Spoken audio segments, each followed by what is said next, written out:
Hello everyone and good morning to all children. आज हम हिंदी व्याकरण का विशेषण, जिसे आप इंग्लिश में एडजेक्टिव कहते हैं, इसके बारे में जानेंगे। तो बच्चों, सबसे पहले हमने संज्ञा के बारे में जाना, उसके बाद सर्वनाम के बारे में, अब हम विशेषण के बारे में जानेंगे। बच्चों, संज्ञा यानी किसी व्यक्ति, वस्तु, स्थान या भाव के नाम को संज्ञा कहते हैं। उसी तरह सर्वनाम जो है, संज्ञा के बदले प्रयुक्त किए जाने वाले, संज्ञा के स्थान पर प्रयोग किए जाने वाले शब्द सर्वनाम कहलाते हैं। उसी तरह बच्चों, संज्ञा और सर्वनाम की जो विशेषता बताते हैं, उन्हें हम विशेषण कहते हैं। तो आप सोच रहे होंगे कि उनकी विशेषता वह किस प्रकार बताते हैं। बच्चों, जब हम किसी व्यक्ति या फिर किसी वस्तु या फिर स्थान या भाव की विशेषता बताते हैं, तो हम कुछ विशेष शब्दों का प्रयोग करते हैं। यह विशेष शब्द ही क्या कहलाते हैं? विशेषण कहलाते हैं। अगर हम किसी व्यक्ति की कुछ विशेषता बताते हैं, हम किसी व्यक्ति को देखें और हमें उसे देख के लगा कि वह व्यक्ति बहुत सुंदर है, हम उसकी विशेषता बता रहे हैं कि वह सुंदर है, और हमने एक और चीज़ देखा कि वह बहुत लंबा है, तो हम उसी तरह वहाँ पर उस व्यक्ति की दो विशेषताएं बताए। एक तो वह बहुत सुंदर है और दूसरा वह लंबा है। कई स्थान में हम घूमने जाते हैं, हम उसकी विशेषताएं देखते हैं कि वह स्थान किससे बना हुआ है, उसकी क्या विशेषताएं हैं, लोग वहाँ पे घूमने क्यों आते हैं। जैसे मैं आपको एक एग्जाम्पल देती हूँ बच्चों।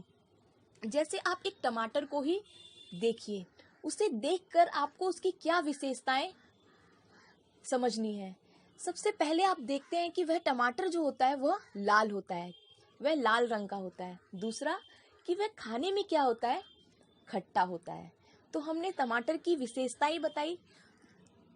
यह जो विशेषता है, यह बताई है हमने, यही क्या है? विशेषण है। उसी तरह आप घर ले लीजिए। आप किसी के घर गए, घर में जाने के बाद आपने देखा वह घर कितना बड़ा है, तो आपने उस घर की विशेषता बताई कि वह घर बड़ा है। कभी कभी हम किसी के घर में जाते हैं, थोड़ा छोटा होता है, तो हम कहते हैं ये घर छोटा है। किसी घर को देखते ही हमें लगता है कि बहुत सुंदर घर है, तो सुंदर भी क्या है? ये विशेषण है। किसी घर का कलर या नीला होता है या फिर पीला होता है, गुलाबी होता है, तो हम उसके कलर को भी देख के उसकी विशेषताएं बता रहे हैं। तो वही क्या है? यह सभी जो है, यह क्या है? विशेषण है। अब मैं आपको कुछ एग्जाम्पल देती हूँ बच्चों। जैसे उसका घर बड़ा है, मैंने यहाँ पर लिखा है, देखिए, उसका घर बड़ा है। उसका यानी ये क्या हो गया? सर्वनाम हो गया, ये संज्ञा नहीं है, उसका सर्वनाम है। तो घर क्या है? बड़ा है। तो जो बड़ा जो है वो क्या है? विशेषण है, क्योंकि हम उस घर की विशेषता बता रहे हैं कि वो घर कैसा है, वह घर बड़ा है। उसी तरह दूसरा जो है, मोटा लड़का दौड़ नहीं पाया। अभी हम उस लड़के के बारे में बता रहे हैं, वह लड़का कैसा है? मोटा है, कोई पतला होता है। उसी तरह हम उस लड़के की क्या बता रहे हैं? विशेषता बता रहे हैं कि वह लड़का क्या है? मोटा है। तो मोटा जो है वह शब्द क्या है? विशेषण है। अब बच्चों, यहाँ पर मैंने लिखा है, देखिए, संज्ञा एवं सर्वनाम शब्दों की विशेषता बताने वाले शब्द विशेषण कहलाते हैं। विशेषण शब्द पहचानने के लिए संज्ञा के बारे में कैसे या कितना लगाकर प्रश्न किया जाता है। आपको अगर विशेषण ढूंढने में कभी दिक्कत आ रही हो, तो आप संज्ञा के शब्दों में कैसा या किसने लगाकर प्रश्न करेंगे, जो भी आपको उत्तर मिलेगा वह क्या होगा? विशेषण होगा। अभी देखिए, विशेषण में दो बातों को हमेशा हमें ध्यान रखना है। एक है विशेषण और दूसरा है विशेष्य। विशेष्य वह है बच्चों, जिन संज्ञा शब्दों की विशेषता बताई जाती है वह विशेष्य कहलाते हैं। यानी कि आप किसकी विशेषता बता रहे हैं वो क्या है? आपका विशेष्य है, और आप जो विशेषता बता रहे हैं वो क्या है? विशेषण है। जैसे आप एग्जाम्पल देखिए, यहाँ पे मैंने आपको सबसे पहले टमाटर लिया, तो टमाटर क्या है? आपका विषय है कि आप टमाटर के बारे में बात कर रहे हैं, और आप क्या बात कर रहे हैं कि टमाटर लाल रंग का है और खाने में बहुत खट्टा है। तो यह जो शब्द है लाल और खट्टा, ये क्या है आपका विशेषण है। और टमाटर जो है वो क्या है, विषय है कि आप टमाटर के बारे में बात कर रहे हैं। जैसे छोटा बालक सो रहा है, एक एग्जाम्पल मैंने यहाँ दिया है, देखिए छोटा बालक सो रहा है। तो छोटा जो है वह बालक की विशेषता बता रहा है कि वह बालक छोटा है अभी, तो वो क्या हो गया आपका विशेषण हो गया। और आप किसके बारे में बात कर रहे हैं, बालक के बारे में, तो वो आपका क्या हो गया विशेष्य हो गया।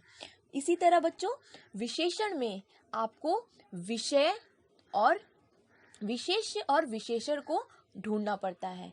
ये दो बातें अगर आप सीख गए तो आप इजीली ही विशेष्य और विशेषण को ढूंढ पाएंगे। आप देख सकते हैं बच्चों, मैंने यहाँ पर दोनों का डेफिनेशन भी लिखा है, आप इससे भी समझ सकते हैं कि जिन संज्ञा शब्दों की विशेषता बताई जाती है वही विशेष्य कहलाते हैं।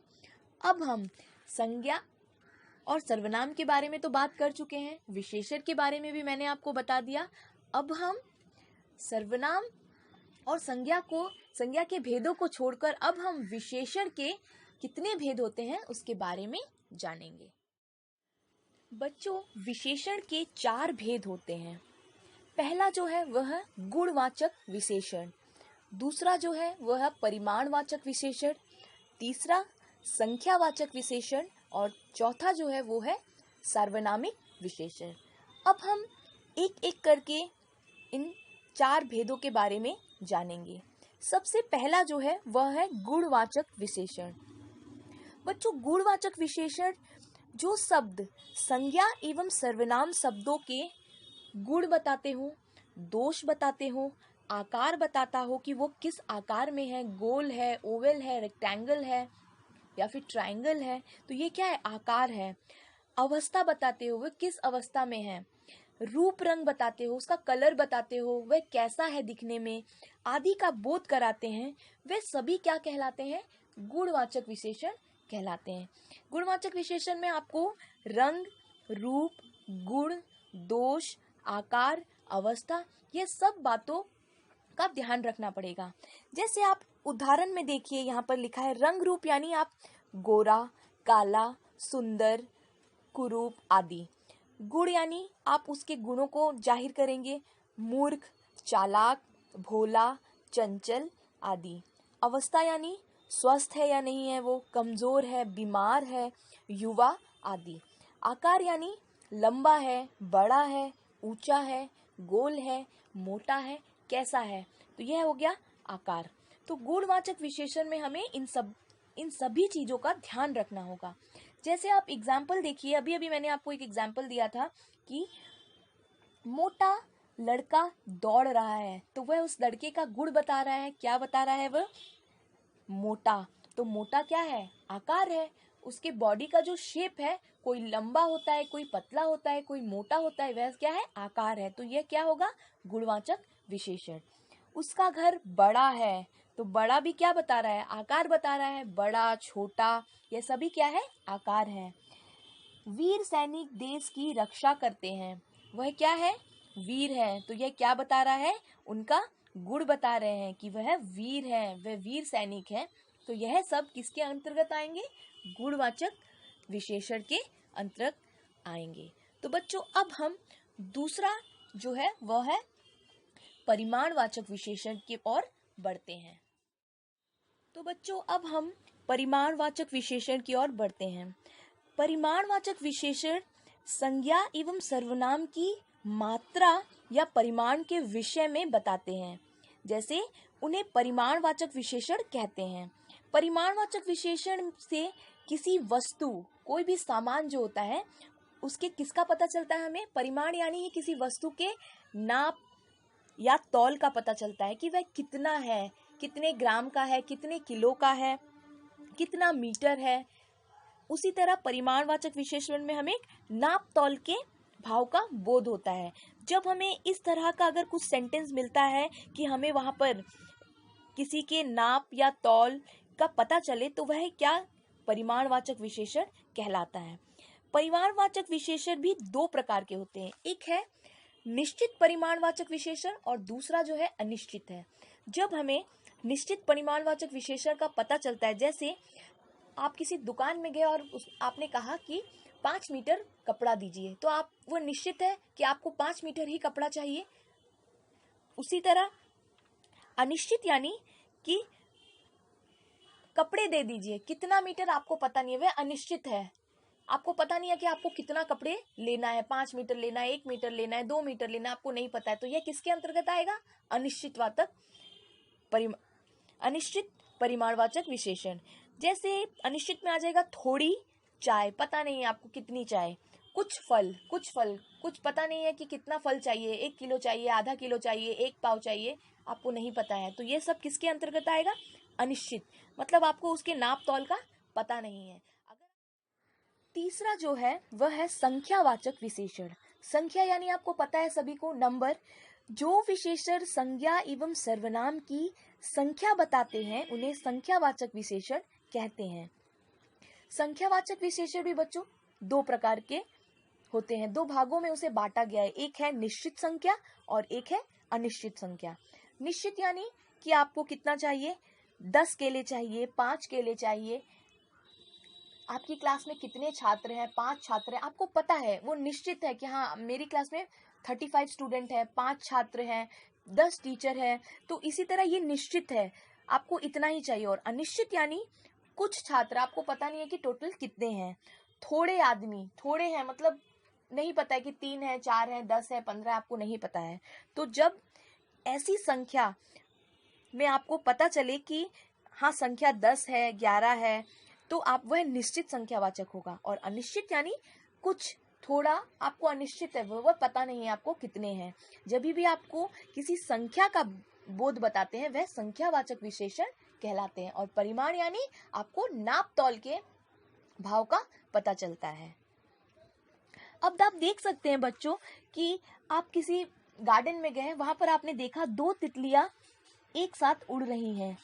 तो आपको पता है, आपने देखा वहां 2 तितलियां हैं। जब बहुत सारी उड़ने लगेंगी तो आप वहां पर बोल सकेंगे कुछ तितलियां उड़ रही हैं, मतलब आप वहां पर बता नहीं सकते कितनी है, कुछ है, तो वह किसके अंतर्गत आएगा? अनिश्चित वाचक संख्या के अंदर आएगा। अब हम चौथा जो है वो है सार्वनामिक विशेषण की ओर बढ़ते हैं। तीसरा जो है वह है संख्यावाचक विशेषण। संख्या यानी आपको पता है सभी को, नंबर।